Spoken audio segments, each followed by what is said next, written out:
Hi, everybody. Greetings from the United States. It's always a pleasure to chat with Shafi's students and medical students in particular. So I want to walk you through some general aspects of innovation and a little bit about what I do. So my name is John Nosta, and I run a think tank that looks at technology and humanity, particularly in the area of medicine. And one of the things that I find particularly interesting is not only the advances in technology itself, but in the diffusion of innovation. In other words, how does a good idea get incorporated into clinical practice? How does it make its way into the pocket of that white lab coat or into the room or into the operating room? And I want to start with this thing here, and I'm going to hold it up in a second. It's the tricorder, and it harkens back to the days of Star Trek. And the point I want to make here is that the interesting thing about this innovation, if you want to call it an innovation, and the interesting thing about you as a student is that you grew up with technology as part and parcel of your reality. Now, what I mean by that is that many innovations are established in your head, but some of them are also established in your heart. In other words, we grew up watching television, movies, literature, and we began to develop a relationship with technology. And you guys, you folks are digital natives. You had the luxury of growing up with this, and you're the first generation to really leverage this relationship. And I'm going to say that again, to leverage this relationship to drive the adoption of technology. So it's an interesting time in human history, and you are an interesting participant in this journey. And I'm going to start off with this thing. Okay. And I challenge anybody if they know what this thing actually is. Power pack, battery, maybe it's a new kind of cell phone that doesn't have a screen that connects with your brain. Who knows? Well, the reality is that this is a stethoscope. And I want to take a step back. And before I talk about the intricacies or the nuances of this, I want to talk about the stethoscope because that's a good place to start. The stethoscope is magical. It's absolutely magical. What does the stethoscope do? Well, the stethoscope does two things. One is establishes identity. When you see someone walk into a room with that stethoscope, and I'm talking about probably the more sophisticated, the Hewlett-Packard, Sprague Rappaports, or the Littman cardiology scopes, you immediately know who that person is. That's the doctor. And it also establishes to a varying degree the identity and the authority of that person. And it's a very interesting power dynamic. Now, I don't know if you guys have had the opportunity to get your stethoscope, but that's a big deal. When you get to walk down the street in the hospital with that stethoscope rolled up into your lab coat pocket, or better than that, you get to take that stethoscope and place it over your shoulders like a prayer shawl, or like part of the regalia that you wear when you graduate with an advanced degree. That's the stethoscope. The reality is the stethoscope is pretty old. Over 100 years. It was discovered or invented by a French physician named Laennec. And it's this old tube, wooden tube, that you place on the patient's chest and you listen to sounds, body sounds, bowel sounds, breath sounds, cardiac sounds. And nothing has changed. Nothing has changed in hundreds of years regarding this technology, because it's been part of the pattern of care. And that's a bit of a problem. Now, when you get the chance to use that stethoscope, you'll begin to hear things like clicks and rumbles and gallops and murmurs. And you know what? While they probably exist, most of them are rumors. They're rumors. The 1/6 systolic ejection murmur, or that S3 gallop sound that we hear in congestive heart failure are very difficult to hear. They're not recorded. They're just a rumor. They're just something that the cardiologist might have heard. They write it in the chart, and magically everyone else begins to hear this. And that's interesting, because the opportunity today is to move away from Linux stethoscope and move into the next generation of stethoscopes that does something fundamental. And this is the word I want you to remember, because it's this change that drives a lot of innovation. What we've done is we've digitized the stethoscope. We've created a digital stethoscope. And what that does is immortalizes the lub dub. It immortalizes the lub dub so that I can record it, you can record it, it can end up being in part of the chart, and it becomes a much more validated and authoritative tool. Now, here's the interesting thing. It's no longer a rumor. It's no longer something I heard or thought I heard or I might have heard. It's something that I could actually look at as part of a pattern. And that's an important point of differentiation, because that advances care. Now, I want you to remember the word digitization, because that's part of the unique process. But this type of a stethoscope takes technology and advances it. It just doesn't record a heart sound, but it also includes a little bit of a sensor here, of a device that can record the EKG. So we have an electrical lead as well as an auditory signal. And by combining those two things, what we actually get is a rudimentary systolic time interval. And what that does is give us a surrogate marker to contractility. By looking at the ejection sound of the heart and looking at the EKG, we begin to craft something that measures cardiac status or even congestive heart failure. So the tool started as the domain of the physician, as the prayer shawl, but now is a very interesting tool that we can use to measure contractility. And where does it end up? It actually ends up not in the cardiologist's pocket. Of course, that's certainly an option, but it ends up with the patient. So digitization is a powerful path to getting consumers and the quantified self to take a foothold in clinical medicine. So now a patient, while he's watching the football game, can actually measure cardiac contractility and assess cardiac status, let's say in something like congestive heart failure. So it's this path of digitization that is sort of the linchpin of transformation that we see in medicine. Now, this is nothing new. You guys are all products of, victims of digitization. And I'll just pick this guy up here and say, here it is. This is an amazing tool that has functionally digitized several things. Well, number one, it's taken the $10,000 or $1,000 Nikon camera and digitized it. It's gotten rid of the film. It's taken something that is now functionally useful and very, very easy. What else? We've taken a variety of other devices like this. We've taken the X-ray, and we no longer generate the X-ray by a cathode ray tube, but we generate it on a chip. And that little chip now creates the X-ray, so we can carry that process through in interesting and useful ways. So let's take that step back to where we were about digitization, because digitization is a process. There's a method to the madness. It's a path and it's a process. And that process of digitization starts with that D word, digitization, but then it leads us to dematerialization. So now I've taken a complex camera, that Nikon camera, and made it into something that fits in my pocket. I've taken a phone that used to be big and now is extraordinarily small. So digitization leads to dematerialization, and dematerialization will subsequently lead to demonetization. So think about that. It's small and it's inexpensive. So it's inexpensive. So we have broader use. And the next D in that cascade, if you will, is the process of democratization. So this is that kind of path that I think you should be familiar with, because it's really the path of innovation.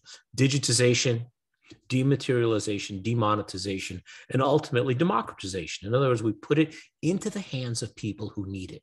Now, whether that's a machine to measure cardiac contractility or heart sounds or a telephone. These are very, very powerful tools that have advanced. And along the way, we see another interesting D word. And that D word is disruption. This is where we live right now. That these changes are bumpy. And medicine is undergoing some of these fundamental disruptive changes as we see digitization take foothold. For example, the type of learning we're doing now, using remote learning, using virtual reality, using other technology to watch an operation as it occurs, or learn how to do an operation as it occurs on the other side of the world.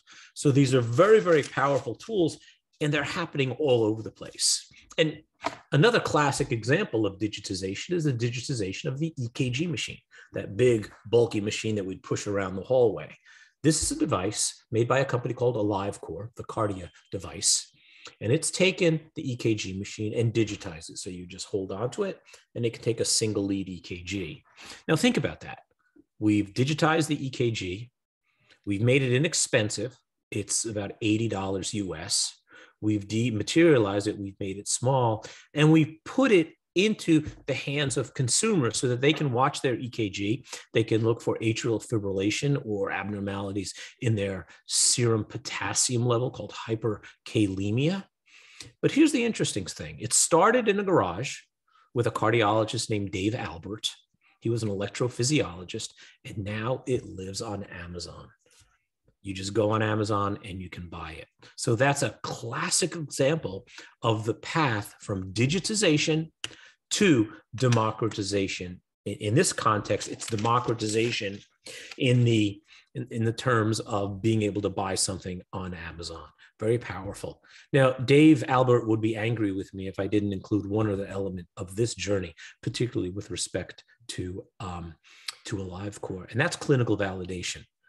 These tools have been validated. There are, I think, over 250 peer-reviewed clinical papers to support this technology in detecting atrial fibrillation and to managing various cardiac abnormalities and arrhythmias. So that's another important linchpin to that. And I tip my hat to AliveCor for doing the clinical work behind creating a device that is not only dematerialized, demonetized, democratized, but clinically validated. So I want to advance the discussion a little bit more with all this technology and all the stuff that's going in the hospital, and ask you folks a question. Who's the smartest person in the room? The traditional answer is the doctor, right? I mean, doctors and lawyers, that kind of thing. And that's a reasonable construct, and it is one that is very, very strong today. We even see that pecking order or that hierarchy exist in the hospital, where we have the medical student, the intern, the resident, the fellow, the attending, the chief of medicine, and there really is a hierarchy. And I think that hierarchy is not only functional but cognitive in a way. But the reality of the world that we live in today is that it's a problem. That the amount of data that comes at us from source, volume, frequency is incompatible with our ability to assimilate that. You can't keep up. And that's a really, really important idea. How do you manage the amount of data that's coming at us? The human brain cannot assimilate that. And what the reality is that technology will become part and parcel of that dynamic. So do we need to know what 1,6-fructose diphosphate is as the first intermediate path in the Krebs cycle? Maybe. Do we need to know the difference between orbicularis oris and orbicularis oculi? Well, maybe, but what is the role technology will play in education and in clinical medicine, where technology actually becomes a partner in care, where technology actually becomes someone who could share the burden, do the cognitive heavy lifting. And I think that's a very, very important dynamic. We're seeing that now. And one day a medical student might pull their smartphone out of their pocket and do a differential diagnosis on a 65-year-old man with chest pain. In the old school, that would be frowned upon. But in today's world, we might want to be able to look at all the current clinical trials, all the data. And that data is not only read for us, but it's packaged in a way that we can learn about what the new modalities are. What's the role of creatine phosphokinase or troponin in actually measuring an acute myocardial infarction as it's unfolding in the emergency room. So the important thing here is that not only is technology advancing in the context of dematerializing and democratizing, but it's also becoming a partner in care. And technology, particularly AI, will become the smartest person in the room. And that is controversial. That is problematic because it impacts the ego, the frail ego of so many people in clinical medicine, because they have that hierarchy and they become comfortable in that hierarchy. So that's a really interesting sort of construct, clinical construct. And it's not the end. It's not a period at that. I'll give you an example. When my wife comes home from the pediatrician after taking one of our children to have a condition reviewed, in the old days, I would ask, what did the doctor say? That would be my first line as my wife comes home from the pediatrician's office. But today, I may ask, what did the computer say? But that's not the end. There's a comma at the end of that sentence, okay, not a period, because the full sentence is, what did the computer say, comma, what did the doctor do? So you see these two things are linked. The cognitive capabilities of artificial intelligence will augment the cognitive and physical abilities of the doctor. And it's not just the doctor, it's the clinician, it's the nurse. And by empowering various healthcare professionals, respiratory therapists and nurses, and other different job functions, we begin to expand and change that domain of clinical care where technology has a seat at the table. If you go back a few years, we used to talk about integrative care, where we bring in the husband, the wife, the psychiatrist, the primary care physician, the cardiologist, and all these different stakeholders. And the stakeholders are not necessarily clinicians. Bring them together and we have a group meeting to optimize care. Well, that's the same today, except technology, in particular the computer and AI, will be part of that dynamic. So that being said, is it scary? You know, what's happening? Are we losing our humanity? Is technology taking over? You know, oftentimes the perspective we have on this is usually from Hollywood. It's not from science, it's from Hollywood. It's dystopian movies that show the robots becoming the evil overlords of humanity. But I argue that that's not the case. That if we go back to that original discussion of the stethoscope, what is the stethoscope? The stethoscope is something that augments our senses. In this instance, it lets us hear a little bit better. It focuses our hearing as we listen to Lynette's tube.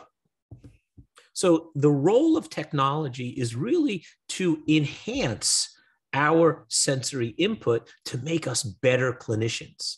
Dare I say, it actually makes us more human. And I think that's a really interesting fundamental construct, that technology expands our human domain. And think about that a little bit.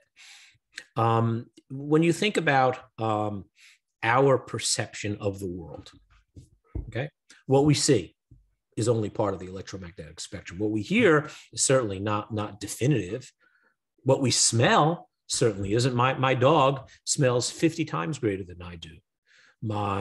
I've been told that a bear can smell 3,000 times greater than a human. So these are interesting things. So the reality, the world in which we live in, that broad domain is bigger and more complex than our human perception. So technology may offer us an expanded window into the world, but it will also allow us an expanded window into the history and physical. So when we listen to patients, we can use linguistic analysis to kind of quantify the number of times they use certain words. We can even use voice as a disease detection tool for things like Parkinson's disease, for depression, using both voice and linguistic analysis. And we can also detect coronary artery disease, heart disease from voice. Now, it's hard to believe, but the data is there to support this. So technology is making us use our ears better, like that old stethoscope from Lynette. And technology is allowing us to see better. It's allowing us to use better, have greater dexterity. I'm sure Shafi Ahmed has talked about this in the context of robotic surgery. When I'm suturing an incision in the face, a laceration that has to be healed cosmetically, I'm using 60639 Proline, with a small cutting needle. Well, robotics can enhance my dexterity to make me a better surgeon. So those are the realities that we see, is that technology is our partner, but technology changes the fundamental human dynamic. And I think this is very important. It makes us more human. Now, I want to talk about one other element of technology and why I think it's fundamental to what we're doing today. And that's in relationship to the two Qs in the world today. When you get into medical school, it's a testament to intelligence, right? You're smart. You take your tests, you get good scores. And that's very important. We want our clinicians to be smart. That goes without saying. But we also want our clinicians to be empathic. So we want them to have a high IQ, and we want them to have a high TQ. Those two things coming together create a perspective that is very powerful, and it helps provide better quality care. But in my book, I think we have to add another Q to this, and it's IQ, it's EQ, but it's also TQ, our technology quotient. In other words, our ability to assimilate technology into our lives. And this really transcends medicine. The ability of a teacher to use technology, the ability of a mom or dad to do e-school during COVID, the ability of a brand marketer to use sophisticated search engine optimization. All these things help drive our success. So the new formula in life is IQ plus EQ plus TQ equals success. So it's important to recognize that technology is no longer an option. It's an imperative. And if you want to optimize care, you have to start thinking about things like the echo stethoscope. That this is an option right now. It's a novelty, if you will, but it will advance to the point where we can now take a heart sound, we can record it, we can look at it, we can use advanced senses beyond just our ear, and we can optimize care. So that's important. IQ plus EQ plus TQ equals success. And the interesting thing is that the role that technology and TQ plays in augmenting, enhancing both IQ and EQ is very, very important. TQ can actually help augment our knowledge, our ability to process information, but it can also drive more empathic and human connections. So it's a very, very important dynamic for us today. Recognize that TQ is one of the important Qs in success in life and also in medicine. And I want to wrap things up just very briefly with a quote from Alvin Toffler. And I think Alvin, who wrote Future Shock, captures the essence of what we need to do as medical students, as clinicians, as teachers. And he said something very, very interesting. He said that the future illiterate of this century will not be those who can't read and write. It will be those who can't unlearn and relearn. And that's exactly where we are in medicine today. We have to unlearn certain ideas, not just medical students, but the staff, but the professors, the teachers. We have to unlearn those methodologies. You have to be willing to take off that stethoscope, that prayer shawl, that badge of honor, and use something that is quite different. But that's a very tricky dynamic. We have to unlearn and relearn. And that's our path forward. So I challenge you that some of the things that you'll learn today will be obsolete tomorrow. And that's frightening, because in healthcare, we're not just dealing with a brand choice. We're not just buying a new phone or buying an electric car versus a gasoline engine. We're dealing with people's lives. But the downside of making mistakes has to be weighed against the upside of saving lives and really transforming medicine. So with that, I wish you all a very, very happy new year, and may your studies be very successful and you become great technology-driven clinicians. Thank you very, very much.